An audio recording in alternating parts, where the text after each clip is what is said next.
Halo hai, Sobat GP kembali hadir untuk menemani pagi kalian dengan update berita seputar Grand Prix dunia. Performa Francesco Bagnaia di MotoGP Mandalika 2025 kembali menuai kritik tajam setelah gagal finish di balapan utama dan hanya menempati posisi. Hasil buruk ini memperpanjang tren negatif Bagnaia sepanjang musim, membuatnya tertinggal jauh dari rekan setimnya Marc Marquez yang justru sukses merebut gelar juara dunia pada tahun perdananya bersama Ducati Lenovo Team. Carlo Pernat, pengamat sekaligus mantan manajer Valentino Rossi, menilai situasi Bagnaia di Ducati semakin genting. Ia menyebut balapan di Mandalika sebagai salah satu penampilan terburuk dalam karir sang juara dunia 2 kali itu. Menurutnya, Ducati perlu melakukan evaluasi serius dan bahkan mempertimbangkan opsi berani untuk musim 2026 mendatang. Pernat mengungkapkan kemungkinan adanya kejutan besar, termasuk ide menggantikan Bagnaia dengan Jorge Martin, mantan pembalap ramak Ducati yang kini membela Aprilia dan pernah menjadi juara dunia pada 2024. Meski langkah tersebut terdengar ekstrim, ia menilai performa Bagnaia yang terus menurun bisa memaksa Ducati mengambil tindakan drastis. Meski kontrak Bagnaia masih berlaku hingga 2026, tekanan dari publik dan manajemen tim disebut dapat menjadi faktor penentu masa depannya di Ducati. Luca Marini menilai prototipe motor Honda RC23V 2026 menunjukkan perkembangan signifikan dibandingkan versi sebelumnya. Setelah performa Honda sempat menurun di pertengahan musim, pembaruan besar pada sasis, mesin, lengan ayun, dan aerodinamika mulai menunjukkan hasil positif. Menurut Marini, motor terbaru Honda kini mampu bersaing lebih konsisten di posisi 6 besar sejak jeda musim panas. Marini sendiri meraih hasil terbaiknya bersama Honda dengan finish keempat di sprint Balaton, sementara rekan setimnya Joan Mir naik podium di Motegi. Selain itu, performa di lintasan lurus juga meningkat tajam, terbukti dari catatan kecepatan tertinggi yang diraih Mir di Grand Prix Indonesia. Marini mengapresiasi kinerja tim teknis Honda yang berhasil meningkatkan tenaga mesin tanpa mengorbankan aspek lain dari performa motor. Ia menyebut peningkatan pada mesin sebagai hal yang paling sulit dicapai dalam pengembangan motor MotoGP, sehingga hasil ini menjadi pencapaian penting. Terkait penggunaan lengan ayun serat karbon, Marini menjelaskan bahwa meski aluminium lebih baik di beberapa fase pengereman dan tikungan, material karbon memberikan keuntungan signifikan dari sisi bobot. Dengan tubuh yang lebih tinggi dan berat dibandingkan rata-rata pembalap, Marini menilai penggunaan komponen karbon membantu menjaga keseimbangan dan kelincahan motor di lintasan. Fabio Quartararo, pembalap Monster Energy Yamaha, mengaku telah berjuang maksimal dalam balapan MotoGP Indonesia. Sayangnya, meski tampil agresif dengan strategi ban yang berbeda, Quartararo hanya mampu finish di posisi ke-7. Menariknya, pada balapan tersebut, El Diablo menjadi satu-satunya pembalap yang menggunakan ban depan hard dan salah satu dari sedikit pembalap yang memilih ban belakang soft. Keputusan itu merupakan taruhan besar karena mayoritas pembalap lain menggunakan kombinasi ban depan soft dan belakang medium. Quartararo menjelaskan bahwa meski motor Yamaha YZR M1 tidak memiliki kecepatan yang cukup untuk bersaing di trek lurus, ia merasa telah mengambil keputusan yang tepat. Rider asal Prancis itu menilai kombinasi ban tersebut memberi sedikit rasa nyaman di lintasan meskipun tetap sulit menyalip lawan. Rasanya sulit karena saya tidak bisa menyalip siapapun. Mereka langsung melesat keluar tikungan. Meski demikian, ia tetap puas dengan penampilannya dan merasa berhasil mengelola kompon ban belakang dengan baik. Quartararo berharap hasil ini menjadi langkah awal untuk meningkatkan performa Yamaha di seri-seri berikutnya.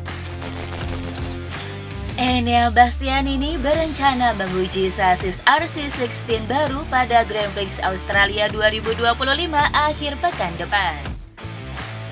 Langkah ini diambil setelah musim yang penuh pasang surut bersama KTM, meskipun ia sempat tampil menjanjikan dengan raihan podium pada paruh kedua musim. Bastianini mengatakan pengujian ini merupakan bagian dari upaya memahami motor lebih baik setelah sebelumnya menyadari bahwa ia perlu menyesuaikan gaya berkendara dengan karakter RC16. Ya, pembalap asal Italia itu akan mencoba kembali sasis yang digunakan Pedro Acosta.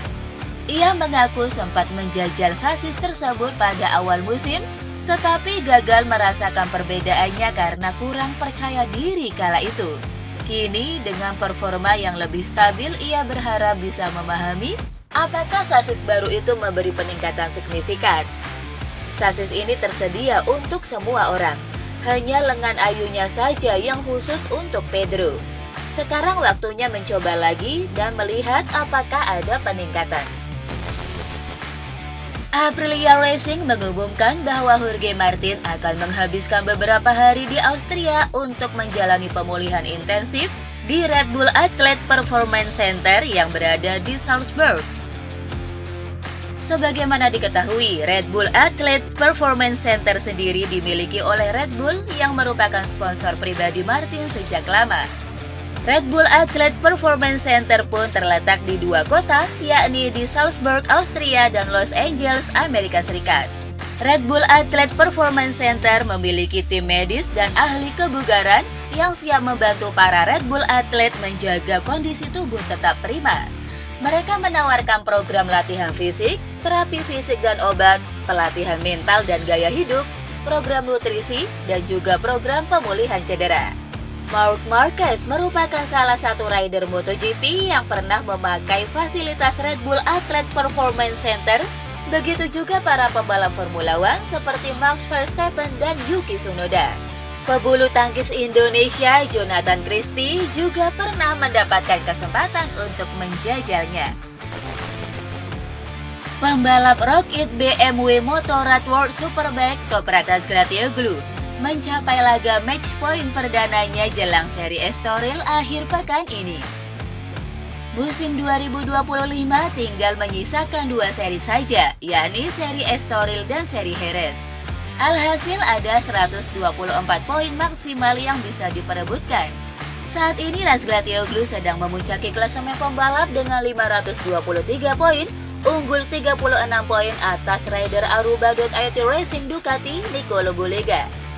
Untuk mengunci gelar pada minggu ini, maka Razgatlioglu membutuhkan 26 poin tambahan atas Bulega dan memperlebar marginnya di klasemen menjadi 62 poin.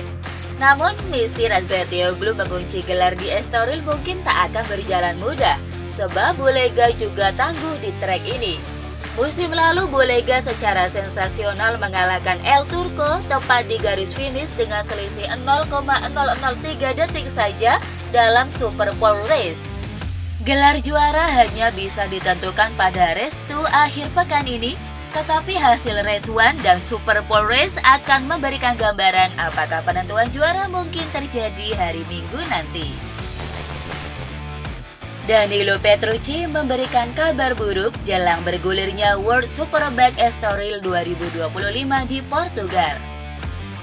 Pembalap tim Barni itu mengalami cedera tangan kanan saat berlatih di gym hanya beberapa hari sebelum balapan krusial di sirkuit Estoril. Insiden tersebut terjadi ketika karet gelang latihan yang ia gunakan terlepas dan membuat tangannya membentur papan dengan keras. Melalui unggahan di akun Instagramnya, Petrucci menjelaskan bahwa cedera ini memperburuk kondisi tangan yang sebelumnya telah menjalani operasi besar. Ya, tangan kanannya sudah ditanam 20 sekrup dan 2 pelat di 3 tulang metakarpal, dan kini tulang metakarpal keempat kembali patah tepat di sekitar salah satu sekrup yang telah terpasang. Kondisi ini membuat persiapannya menjelang akhir pekan semakin sulit dan menimbulkan keraguan apakah ia mampu tampil di Estoril. Meski demikian, Petrucci menunjukkan tekad luar biasa untuk tetap berlaga di akhir pekan ini. Saya akan mencoba balapan di sini, di Estoril. Mantan manajer tim Formula One, Peter Windsor, menilai McLaren gagal menjaga hubungan internal antara dua pembalapnya, Lando Norris dan Oscar Piastri, usai keduanya terlibat insiden di Grand Prix Singapura 2025. Pada lap pertama di sirkuit Marina Bay, Norris yang start dari posisi kelima menyalip Piastri di tikungan ketiga. Namun dalam prosesnya mobil Norris menyentuh bagian belakang mobil Max Verstappen dan kemudian menyenggol Piastri, membuat rekan setimnya itu keluar jalur. Meskipun steward tidak menjatuhkan hukuman, Piastri merasa manuver Norris melanggar kesepakatan internal tim. Di sisi lain, Norris membela diri dengan menyebut insiden itu sebagai bagian dari persaingan normal di lintasan. Namun, Windsor menilai tindakan tersebut terlalu berisiko terhadap rekan setim. Kalau dengan pembalap lain mungkin masih bisa dimaklumi, tapi terhadap rekan satu tim itu tidak bisa diterima. Menurut Windsor, Piastri sebenarnya sudah memberi cukup ruang, tetapi justru dirugikan oleh situasi itu. Ia menilai insiden tersebut berdampak negatif pada performa tim secara keseluruhan. Windsor menegaskan McLaren harus memperbaiki komunikasi internal agar rivalitas dua pembalap mudanya tidak merugikan tim di sisa musim.